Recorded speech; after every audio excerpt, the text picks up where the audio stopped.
एक दूसरे मसले की तरफ। एक और मैं आपको बताऊं वसवसा, देखें इंतहाई मादरत के साथ मैं ये बात कर रहा हूं।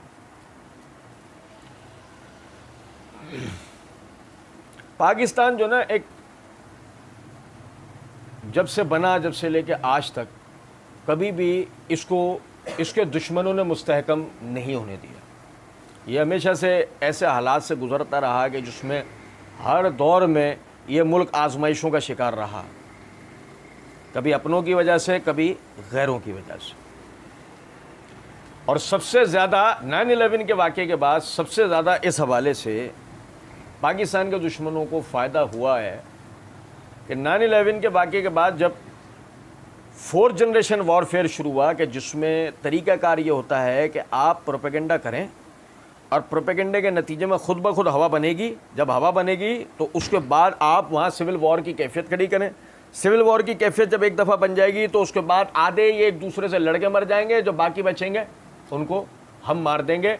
ये खुदा ना खास्ता कोई थ्योरी नहीं है। लीबिया हमारे सामने मिसाल है, शाम हमारे सामने मिसाल है, इराक हमारे सामने मिसाल है, और पिछले दिनों का अफगानिस्तान हमारे सामने मिसाल है।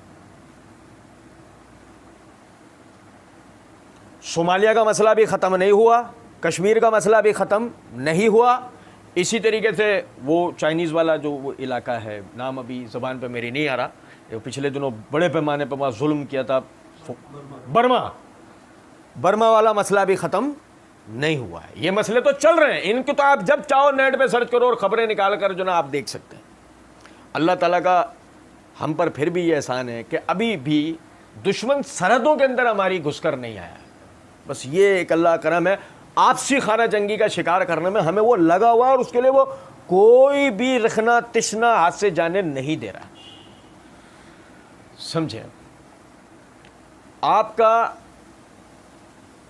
जो भी नुक्ता नज़र हो अपने सियासतदानों के हवाले से, अपने इदारों के हवाले से, अपने लोगों के हवाले से, उसे पब्लिकली बयान करने से बचें।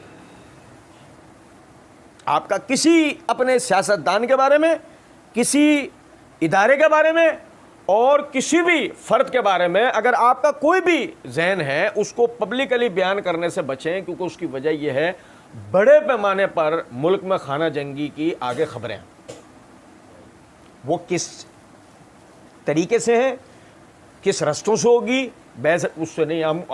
हम भी बस खबरें देखकर तज्जियात करने वाले लोग हैं, हमें भी कौन सा कोई बताने वाला, लेकिन हैं खबरें, बड़े पैमाने पर खाना जंगी की खबरें हैं। मेहरबानी करें, फ़िरका वारियत के नाम पे, कौम परस्ती के नाम पे, सियासत के नाम पर एक दूसरे के गिरबानों पर नहीं जाएं। कोई भी आपको ऐसा वसवसा न दे कि जिसके नतीजे में आप आपस में दस्तो गिरबान हो, एक दूसरे के खून के प्यासे बने। इस तरह का कोई सिलसिला नहीं होना चाहिए, चाहे वो किसी की मौत पे खड़ा हो। आप समझें इस बात को। मैं आपको आज एक बात बताता हूं, कोई चोचो बैठकर कहे कि चूंकि फलां को मार दिया गया तो उसके इंतकाम के लिए खड़ा होना। पूछो, हजारों मुसलमानों को दुनिया में शहीद कर दिया गया, तू उनके इंतकाम के लिए चोचो खड़ा हुआ है कभी? बताओ।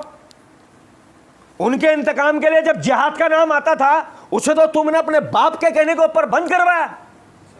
आप समझो जरा इस बात को। और आज इसी मुल्क में तू उस इंतकाम का नाम लेकर खाना जंगी करना चाहता है। ऐसी, समझे जरा इस बात को, ऐसी किसी भी बात पर कभी लब्बैक नहीं कहना, चाहे कहने वाला कितना ही बड़ा सियासतदान क्यों ना हो। कि वो अगर तुम्हें यह तवज्जो दिलाए कि इस नाम पे या उस नाम पे आपस में लड़ो, लड़ना नहीं है कभी भी किसी भी नाम पर। मुसलमान का तरीका ही नहीं है ये बात समझे जरा इस बात को। वो चाहे कोई सा भी सियासतदान क्यों ना हो, मुसलमान का तरीका नहीं है। वो सियासतदानों की चापलूसियां करता फिर, और ये जमहूरी 2 टके की सियासत के बीच में वो अपना किसी भी किस्म का हिस्सा डाले, ये मुसलमानों का तरीका नहीं है। किसी नाम पर आपको एक दूसरे से ना लड़वाया जा सकता हो, ना अपने इदारों से। आपके मुंह से आपके सियासतदानों के लिए गालियां ना निकले, शैतान कामयाब हो जाएगा उस दिन जिस दिन आप ये सारे काम करके दिखा देंगे। मैं कहता हूं, अपनी जोर लगाएं इस बात के ऊपर कि आप इस्राएली आर्मी के खिलाफ बोलते हुए नजर आए। अभी 1 हफ्ते पहले का आपको अगर इस्राएली आर्मी का वाक़या अगर आपको पता लग जाए, आप यानी अगर हकीकत में आप इतना अगर अपने मुसलमानों का दर्द रखने वाले, आप रोना शुरू हो जाएंगे। अभी 1 हफ्ते पहले उन्होंने मस्जिद अक्सा के अंदर किया है। मेरे भाई, मेरा सिर्फ इस बात से बताने का मकसद है, समझें। अभी हम सोशल मीडिया पे देखते हैं बड़ा दुख होता है अल्लाह की कसम। ऐसे ऐसे लोग, ऐसे ऐसे भाई कि जो यकीन करें दावत के मैदान के अंदर, जिहाद के मैदान के अंदर और यानी दीन की सरबुलंदी के काम के लिए उनके यानी कि आप उनकी टाइमलाइन देखें भरी पड़ी थी। उन्होंने इतना काम किया सोशल मीडिया पर। और अब पिछले दिनों से जो मुल्क की सियासी हालात डांवाडोल हुए, उसके बाद हम उनकी कैफियत देख रहे हैं कि वो बाकायदा इल्ज़ामी सियासत से बाहर ही नहीं निकल रहे, गाली गुफ्तार की सियासत से बाहर, एक दूसरे पर इल्ज़ाम तराशे, एक दूसरे पर गालियां, एक दूसरे फलन। ये शैतान हमारे दरमियान चाहता है। अपनी घर की चार दीवारी से, अपने चार भाइयों के आपसी इख्तलाफ से लेके अपने इन 6 सूबों के आपसी इख्तलाफ तक, याद रखिएगा इस बात को, हम आपस में सबसे पहले जो रिश्ता रखते हैं वो मुसलमान का रखते हैं। कभी कोई हमारा दुश्मन हमें किसी नाम पर भी आपस में लड़वा पाए नहीं, हमें अलग करवा पाए नहीं। अल्लाह रब्बुल इज़्ज़त समझने और अमल करने की तौफीक दे। वमा अलैना इल्लल बलाग।